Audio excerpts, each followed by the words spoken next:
নমস্কাৰ বন্ধু বান্ধৱীসকল, সকলোকে স্বাগতম জনাওঁ CSE অসমৰ অন্য এটা নতুন ভিডিঅ'লৈ।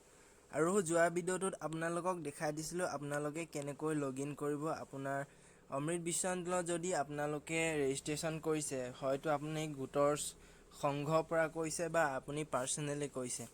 তো এতিয়া কথাটো হৈছে, আৰু আজি মই আপোনালোকক লগইন কৰা প্ৰচেছটো আৰু এবাৰ দেখাই দিছোঁ। লগইন কৰিবলৈ আপোনালোকে এনেকৈ এপটো আপোনালোকৰ অ'পেন কৰি ল'ব। অমৃত বিশ্ব আন্দোলনৰ প্লে ষ্ট'ৰত গৈ ইনষ্টল কৰি ল'ব। তাৰপিছতে আপুনি ইয়াত লগইন বটনত ক্লিক কৰিব। আপোনাৰ নিজৰ ফোন নাম্বাৰটো আৰু লগতে চেণ্ড OTP কৰি দিব। চেণ্ড OTP কৰাৰ লগে লগে আপোনালোকৰ OTP এটা আহি যাব। OTPটো আপুনি কপি কৰি ইয়াত পেষ্ট কৰি দিব। পেষ্ট কৰাৰ পিছত আপোনালোকে ইয়াত আপোনাৰ নাম্বাৰটো কেপচাত আহি যাব, কিন্তু কেপচাটো বদলাই কৰি আপুনি ইয়াত যিটো লিখা আছে কেপচা সেইটো টাইপ কৰি লগইনত ক্লিক কৰি দিব।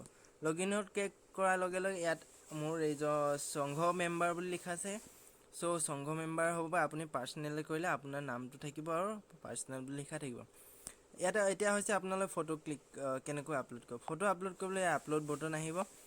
ইয়াতে আপোনালোকে এনেকুৱা ধৰণৰ বহুতো গছ আছে, CLE ABCD আছে।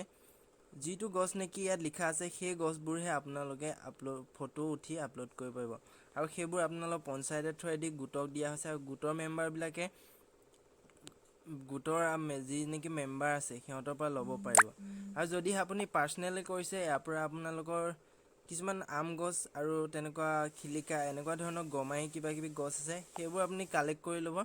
কালেক্ট কৰাৰ পিছত আপুনি ফটোটো ক্লিক কৰিব। কেনেকৈ কৰিব, আপুনি যদি ফটোটো গছপুলিটো পাই গ'ল আৰু ৰোপণ কৰাৰ সময়ত আপুনি আমাৰ এইটো কেমেৰা আছে, সেই কেমেৰা দি যদি ফটোটো উঠি পেলাই আপুনি আপলোড কৰে, সেইটো আপোনাৰ আপলোড কৰি একো লাভ নহ'ব আৰু সেইটো আপোনাৰ ৰিজেক্ট হ'ব।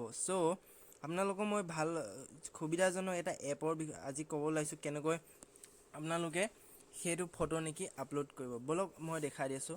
পোনপ্ৰথমতে আপোনালোকে মেপত আপোনালোকে প্লে ষ্ট'ৰত আপোনালোকক খুলি লওক। প্লে ষ্ট'ৰটো খুলি মেলি আপোনালোকে অ'পেন হ'ব। ইয়াতে চাৰ্চ কৰি দিব GPS কেমেৰা বুলি, GPS মেপ কেমেৰা। মই GPS মেপ কেমেৰা চাৰ্চ কৰি দিলোঁ। ইয়াত বহুতো এনেধৰণৰ এপ আহিব। এই পিকচাৰটো ভালকৈ চাই লওক, মোৰ ইনষ্টল আছে। এই এপটো আপোনালোকে ইনষ্টল কৰিলোঁ। ইনষ্টল কৰাৰ পিছত আপোনালোকে অ'পেন কৰিব। অ'পেন কৰি টাৰ্ম এণ্ড কণ্ডিশ্যন কিছুমান থাকিব, সেইবোৰ আপলোড কৰি এতিয়া আপোনালোকে দেখিছে এই ফটোখনৰ সৈতে আপোনালোকৰ লোকেশ্যনটো ওলাইছে। তো এইটো ফটোটো যেতিয়া আপুনি ৰোপণ কৰিব, এই ফটোটো নেকি এই কেমেৰাটোৰ থ্ৰুৱেদিহে আপোনালোকে ফটোখন ক্লিক কৰি ল'ব। ফটোখন ক্লিক কৰাৰ পিছত আপোনালোকৰ কেমেৰাত ছেভ হৈ যাব। ক্লিক কৰাৰ পিছত আপোনালোকে গেলেৰীত গৈ দেখিব। মই গেলেৰীত গৈ দেখাই আছোঁ। এতিয়া গেলেৰীত গৈ দেখিছে যে আপোনাৰ মোৰ এই লোকেশ্যন এনেকুৱা ধৰণৰ য'ত মই থাকোঁ আৰু ক'ত গছপুলি ৰোপণ কৰিছোঁ সেইবোৰ ওলাই গৈছে। এতিয়া এনেধৰণৰ ফটোটো উঠাই মেলিহে আপোনালোকে আপোনাৰ ফটোখন আপলোড কৰি দিব। যদিহে আপোনালোকে ডাইৰেক্ট ৰিয়েল কেমেৰা মোবাইলৰ লগত আহা সেইটো দি ফটোটো ক্লিক কৰে, তেতিয়াহ'লে আপোনাৰ ৰিজেক্ট হ'ব। এইটো মই গেৰেণ্টি দি ক'ব পাৰিছোঁ। আৰু যদিহে আপোনালোকে মই কোৱা কেমেৰাটোৰ থ্ৰুৱেদি এপটোৰ থ্ৰুৱেদি ফটো উঠি আপলোড কৰে, তেতিয়া আপোনালোকৰ এই আপলোডটো ছাকচেছফুল হ'ব। আৰু আজিলৈ ভিডিঅ'টো ইমানেই আছিল। যদি ভাল লাগিলে লাইক কৰি দিব, শ্বেয়াৰ আৰু ছাবস্ক্ৰাইব কৰি ল'ব মোৰ চেনেলটো। আপোনালোকে মোৰ চেনেল ভিডিঅ' চাই কিন্তু ছাবস্ক্ৰাইব নকৰে, প্লিজ ছাবস্ক্ৰাইব কৰিব, যাতে মই আপোনালোকৰ সাহসেৰে আকৌ আগুৱাই যাব পাৰোঁ। আৰু অন্য এটা নতুন ভিডিঅ' আপোনাক লগ পাম। তো আজিলৈ ইমানেই, সামৰণি মাৰিছোঁ।